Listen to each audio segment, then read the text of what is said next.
Bem-vindo ao podcast Estrangeiros e Peregrinos. A mensagem de hoje será apresentada por Luiz Costa. Nessa mensagem, vamos olhar para João capítulo 13. Eu recomendo que acompanhe a leitura e atente-se ao texto, onde nós temos um exemplo belíssimo de humildade e serviço da parte do Senhor Jesus Cristo. Ele demonstrou o exemplo perfeito de humildade e serviço, e com isso nos deixou um desafio prático que nós devemos nos esforçar para cumprir. Certamente vale a pena analisar esse texto e pensarmos em algumas lições, aplicações práticas para as nossas vidas. Em João 13, dos versículos 1 a 3, diz assim: Ora, antes da festa da Páscoa, sabendo Jesus que era chegada a sua hora de passar deste mundo para o Pai, tendo amado os seus que estavam no mundo, amou-os até ao fim. Durante a ceia, tendo já o diabo posto no coração de Judas Iscariotes, filho de Simão, que traísse a Jesus, sabendo este que o Pai tudo confiara às suas mãos, e que ele viera de Deus e voltava para Deus. Nós estamos falando aqui basicamente da última noite da vida de Jesus, a noite anterior à sua crucificação. E como o texto de João deixa claro aqui, Jesus sabia que era chegada a sua hora. Ele sabia que estava tendo os últimos momentos com os seus discípulos e que estava se aproximando o momento de enfrentar a cruz. Ele também estava plenamente ciente de quem ele era. João nos diz, sabendo este que o Pai tudo confiara às suas mãos. Jesus tinha total consciência divina, ele entendia quem ele era, sabia de onde veio, para onde ia, e parece que estava refletindo nisso. Mas o que chama a atenção nesses primeiros versículos é o que João fala no final do versículo 1, que Jesus amou-os até ao fim, que Jesus amava os seus discípulos, mesmo ciente de que sua morte estava se aproximando e que seria uma morte terrível de todas as formas. Ele não se perdeu em angústia, em ansiedade, em autocompaixão, mas amava os seus discípulos. E naquele momento estava disposto a servi-los. Uma coisa interessante de pensarmos, estamos falando das últimas horas da vida de Jesus com os discípulos. Acho que todos nós ficaríamos com certa curiosidade para saber como Jesus aproveitou esse tempo. O que Jesus fez? Será que ele faria grandes discursos, daria aulas importantes para os discípulos?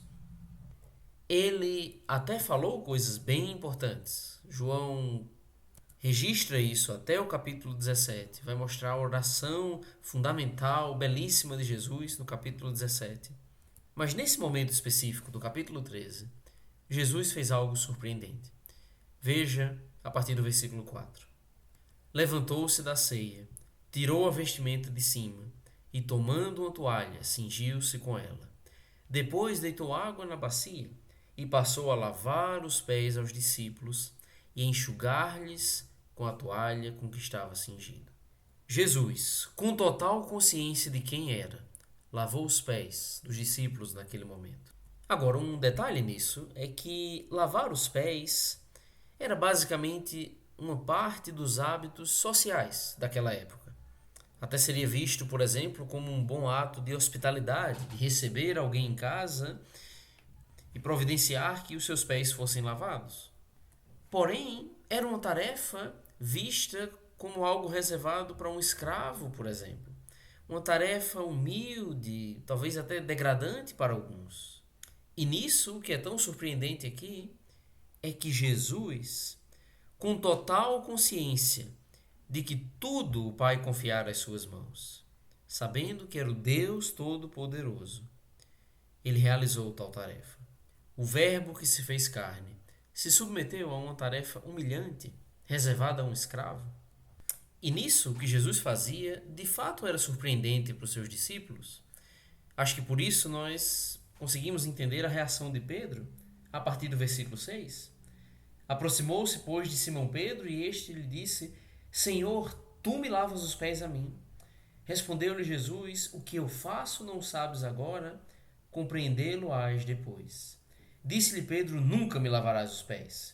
Respondeu Jesus: Se eu não te lavar, não tens parte comigo. Então Pedro lhe pediu: Senhor, não somente os pés, mas também as mãos e a cabeça. Declarou-lhe Jesus: Quem já se banhou não necessita de lavar senão os pés. Quanto ao mais, está todo limpo. Ora, vós estáis limpos, mas não todos. Pois ele sabia quem era o traidor. Foi por isso que disse: Nem todos estáis limpos. Pedro não aceitou, então, que Jesus lavasse os seus pés. Até Jesus, ele questiona Jesus, dizendo: Senhor, tu me lavas os pés a mim. E de fato era algo chocante para os discípulos. Pedro parece que era o mais impulsivo deles. E nós temos várias vezes nos evangelhos alguns registros de que Pedro falou um pouco mais do que deveria. Talvez falou o que todos queriam falar. Mas o fato é que Jesus explicou que ele precisava ser lavado para ter parte com Jesus. Então Pedro mudou totalmente de ideia. Ele não queria que Jesus lavasse seus pés. Agora, depois da explicação de Jesus, parece que ele já quer o banho completo. Ele não queria arriscar sua rejeição pelo Senhor. Mas Jesus explicou: ele só precisava da lavagem dos pés. Ele já estava limpo, mas precisava permitir que Jesus lavasse os seus pés. Num certo sentido, precisava receber serviço de Jesus. E então Jesus continua, agora explicando o verdadeiro significado do que ele havia feito. A partir do versículo 12. Depois de lhes ter lavados os pés, tomou as vestes e, voltando à mesa, perguntou-lhes: Compreendeis o que vos fiz? Vós me chamais o Mestre e o Senhor, e dizeis bem, porque eu sou. Ora, se eu, sendo o Senhor e o Mestre, vos lavei os pés, também vós deveis lavar os pés uns dos outros. Jesus faz a pergunta pertinente para eles: Compreendeis o que vos fiz? O que Jesus fez ali foi muito mais do que demonstrar preocupação com pés sujos. Ele queria dar uma lição de humildade para os seus discípulos. E ele explica então: Vocês reconhecem que eu sou o Mestre e o Senhor? Agora, se eu sou o Mestre e o Senhor e pratiquei esse ato de serviço em vocês, vocês devem pensar na responsabilidade de vocês. Também vós deveis lavar os pés uns dos outros. Esse foi o desafio de Jesus para os seus discípulos aqui. Mas eu acho que é interessante de abrirmos um parênteses para pensar um pouco numa dificuldade dos apóstolos, que em vários momentos ao longo do ministério de Jesus, eles demonstraram uma tendência a ter corações orgulhosos. Em Mateus capítulo 18, por exemplo, no versículo 1, nos diz: Naquela hora aproximaram-se de Jesus os discípulos, perguntando: Quem é, porventura, o maior no reino dos céus? Talvez essa pergunta para Jesus já demonstrava um certo problema no coração dos discípulos. Por que estavam tão preocupados em saber quem é o maior? Por que estavam tão preocupados com a disputa, com a exaltação pessoal de alguém? Acho que esse questionamento já demonstra uma preocupação exagerada com isso. Em Marcos 9, a partir do versículo 33, nos dá outro exemplo disso. Tendo eles partido para Cafarnaum, estando ele em casa, interrogou os discípulos: De que é que discorríeis pelo caminho? Mas eles guardaram silêncio, porque pelo caminho haviam discutido entre si sobre quem era o maior. Uma tendência à disputa até dentro deles, ficavam discutindo sobre isso. E um exemplo muito forte está em Mateus capítulo 20, quando Tiago e João, os dois irmãos, foram junto com a sua mãe até Jesus para fazer um pedido que demonstrava a mesma dificuldade. Mateus 20, a partir do versículo 20. Então se chegou a ele a mulher de Zebedeu com seus filhos, e adorando-o pediu-lhe um favor. Perguntou-lhe ele: Que queres? Ela respondeu: Manda que no teu reino estes meus dois filhos se assentem, um à tua direita e o outro à tua esquerda. Mas Jesus respondeu: Não sabeis o que pedis. E Jesus vai ensinar mais algumas coisas a eles aqui. Mas o contexto é interessante, parece que todos eles estavam se aproximando de Jerusalém e os irmãos Tiago e João provavelmente estavam pensando que Jesus estava indo para Jerusalém para reinar, talvez uma perspectiva bem terrena sobre o papel de Jesus como Messias, e nisso esperando e suplicando ao Senhor para que pudessem receber um lugar de destaque no seu reino. Desejo por exaltação pessoal. E nos chama a atenção, se você continua a leitura e chega no versículo 24, ora, ouvindo isto os 10, indignaram-se contra os dois irmãos. Os outros discípulos, quando viram o que Tiago e João fizeram, ficaram indignados.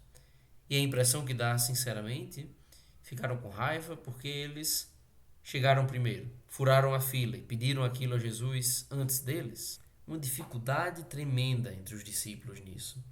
E a partir do versículo 25, Jesus vai dar uma forte lição aqui. Sabeis que os governadores dos povos os dominam e que os maiorais exercem autoridade sobre eles? Não é assim entre vós? Pelo contrário, quem quiser tornar-se grande entre vós, será esse o que vos sirva. E quem quiser ser o primeiro entre vós, será vosso servo. Tal como o Filho do Homem, que não veio para ser servido, mas para servir e dar a sua vida em resgate por muitos.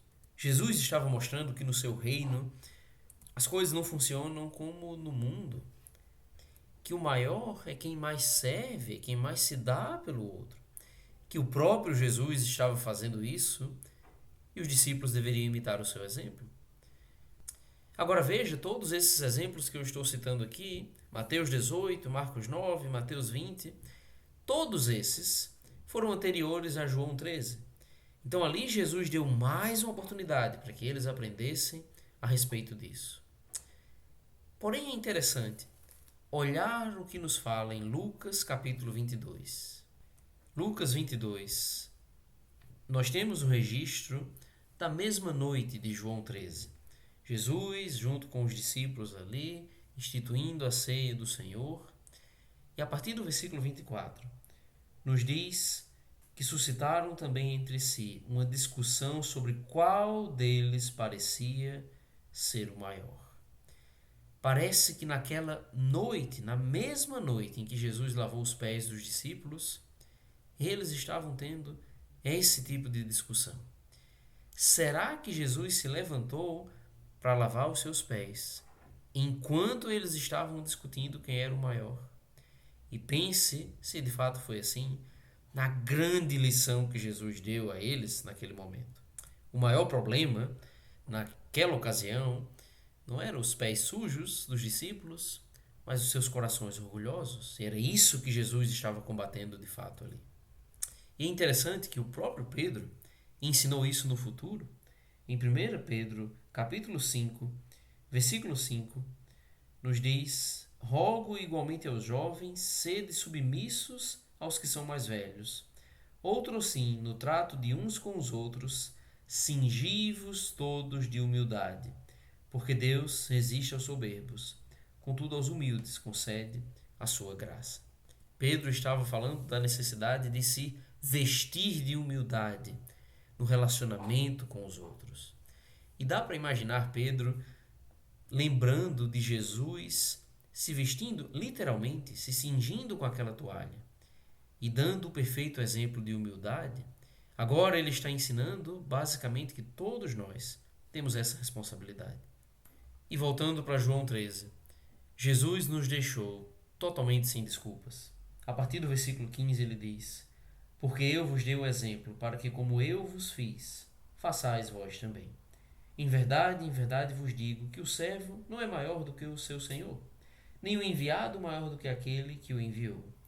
Ora, se sabeis estas coisas, bem-aventurados sois, se as praticardes.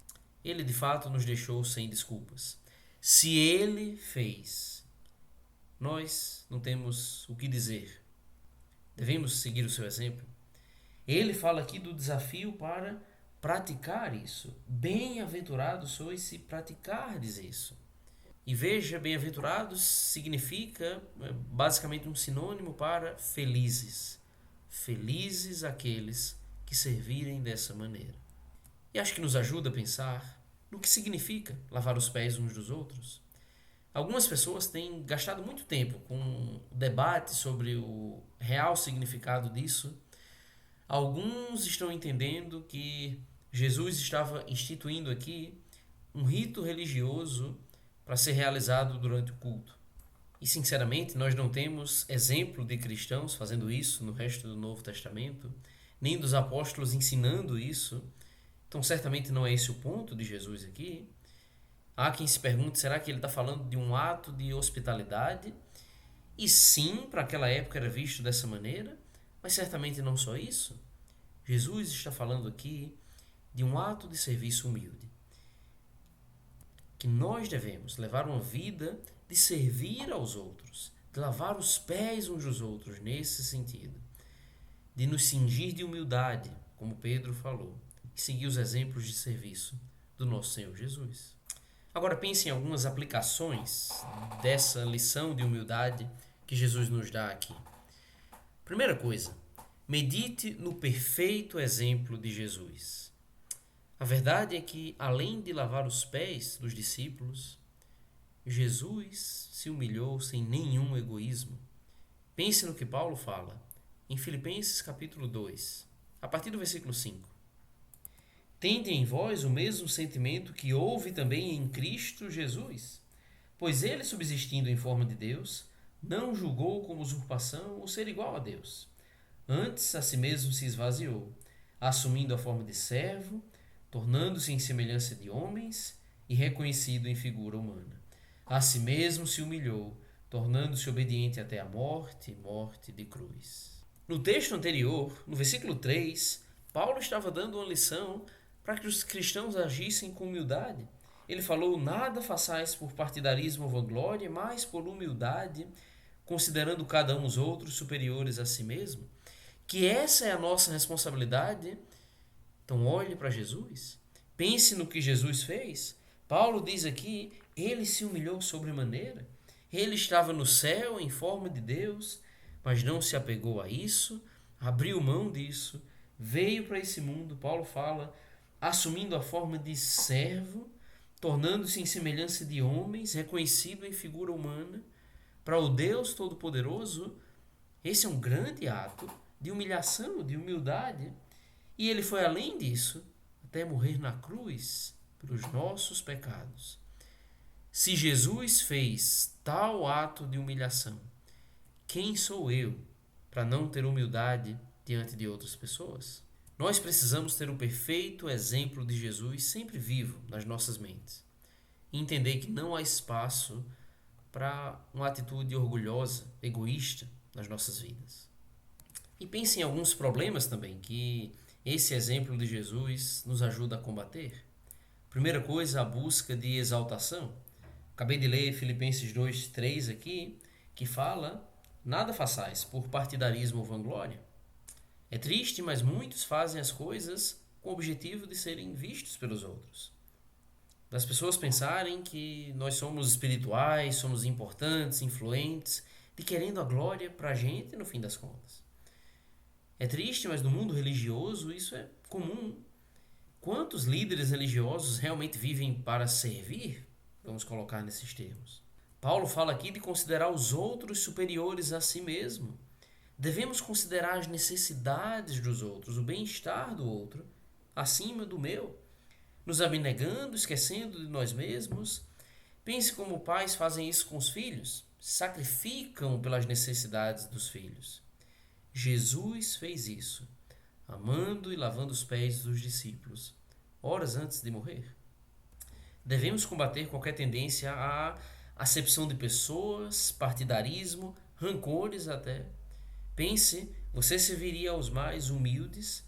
Às vezes, queremos servir aquelas pessoas que de alguma maneira vão retribuir algo para nós, que de alguma maneira teremos um status melhor, chamaremos mais atenção, e certamente não deve ser assim. Pense, você serviria aos mais complicados? Jesus lavou os pés de Judas aqui. E o fato é que ele lavou os pés dos outros 11 que em algumas horas iriam abandoná-lo lá no Getsemane. Pedro o negaria 3 vezes, poucas horas depois. Também não devemos usar a suposta humildade como justificativa para fugir do serviço. Não é o significado de humildade. Às vezes as pessoas se acham incapazes e querem fugir um pouco da responsabilidade. Isso demonstra ou dá a entender uma atitude humilde, mas não é o caso. Devemos reconhecer as habilidades que Deus nos dá e usá-las para o serviço a Ele. E certamente a gente também precisa aprender a receber serviço. Pense um pouco sobre Pedro aqui. Pedro precisaria ser lavado pelo sangue de Cristo. Cristo morreria pelos seus pecados. Ele precisava receber esse serviço do Senhor. Isso parece que começaria com a lição de receber o serviço de Jesus Cristo quando lavou os seus pés. Todos nós precisamos tomar cuidado com isso. Pode ser fácil, no fim das contas, motivados pelo orgulho, não termos a disposição de receber ajuda, de reconhecer nossa necessidade e dependência dos outros.